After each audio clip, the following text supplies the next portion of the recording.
Hi everyone. Today I wanted to do a video on a pretty important topic.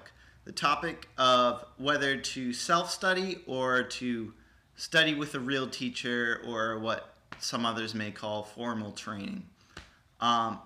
So here are my opinions on it.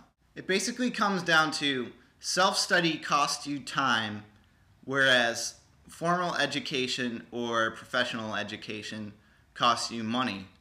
And it's up to you to choose whichever path to take. But if you decide to self-study or try to teach yourself something, it puts a lot more responsibility on you personally. There's nobody helping you out, nobody to set you on the right track. It's all just finding your way in a mess of mystery. The biggest thing with self-teaching, if you want it to be successful, is you need to discipline yourself as if you were being taught by someone else. And that is the hardest thing to do, and that's why I was never good at self-teaching. I always needed a teacher to say, here's what you do, and that way you can actually trust it, because it's very hard to trust yourself as a teacher, because what's your own qualifications if you haven't even learned the subject you're studying yet? It's like learning from a bad teacher, almost. And even if you do get your hands on some good information through whatever sources you might find, we'll discuss those later, if you don't have the discipline to knuckle down and create a system, what you'll end up doing is just experimenting with all kinds of different things. And that'll give you some vague results a little bit, but it'll not be fast enough. I tried this a lot when I was first starting to learn to sing, and I just went through a phase where I'll just teach it myself on the internet. But I'm pretty sure I actually got worse, because I didn't know what was right or wrong. I was just trying everything, and I wasn't sticking with it. There was no regimen. There's got to be some kind of system if you're self-teaching, or else you're pretty much doing absolutely nothing and wasting your time. So that's one big reason why self-study tends to not work out for people. The other big reason is the tendency to misinterpret information. Because when you're self-studying, there's no one there to correct you on your mistakes. So you can jump to the wrong conclusions and stay there for a very long time doing the wrong things, practicing the wrong way, whatever it is, and have no idea you're doing it. I'm going to revisit the skill of singing again, just because it's a great example of how people can misinterpret things. Say you're reading a singing book or whatever, and it says, perform this exercise loud. And so what the teacher may have meant is something like, ah. But if you're self-studying, how do you know what that is unless you take a lesson with the teacher? How do you know exactly what loud is? You could end up thinking that loud is just, ah, and you're not going to get anything out of that. And plus, everything else about the technique is off, because they weren't able to explain that in the text of the book either. So that's just an example. Now you may be wondering, Owen, why aren't you doing a pros and cons list of self-study versus formal teaching?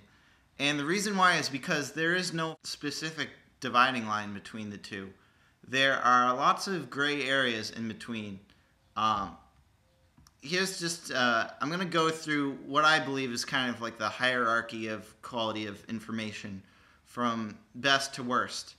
Private lessons, group lessons, self-study program, which may be like a DVD or whatever, a book, emailing great teachers privately, provided that they give you all the information and they don't just throw in some marketing crap, a Google search, online forums, online videos, and online articles. That's very rough. There's a lot of different things that cross over. Depends on the content within these formats, of course.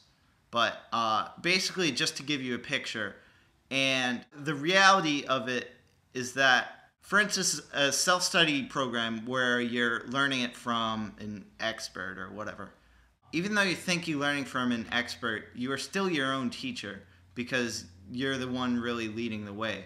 And because you're not in consistent contact with the expert.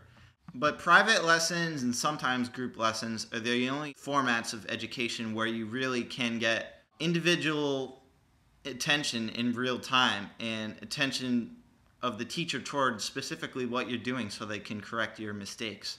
That is really the big key of why it's the best. Another thing is none of this works without practice. And the only system that really forces practice is, private lessons or, tutoring or whatever. It has the practice in it. It has the teaching. It has the one-on-one corrections. It has everything you need. So when people are so against that, they're really just shortchanging themselves in the mastery of their craft. If you started out terrible, the only way you're going to get great is through private lessons. It's the cold hard truth. I've tried all the other ways. I've literally taken information from all of those things I mentioned in the list and compared them all. And the private lessons or the tutoring, it just wins every single time. I just want to really emphasize the value of that over all these shortcuts. Find a great teacher at what you love to do and practice, and take regular lessons, and I guarantee you'll master what you're trying to get good at. But if you're going anything below that, there are no guarantees. So if you want guaranteed success, do yourself a favor and invest in private lessons or tutoring. And it'll just be one of the best investments you ever make. Because education itself is the best investment you can make in your life. So you might as well go the full 9 yards and invest in the best kind of education that you can. So I hope that was helpful.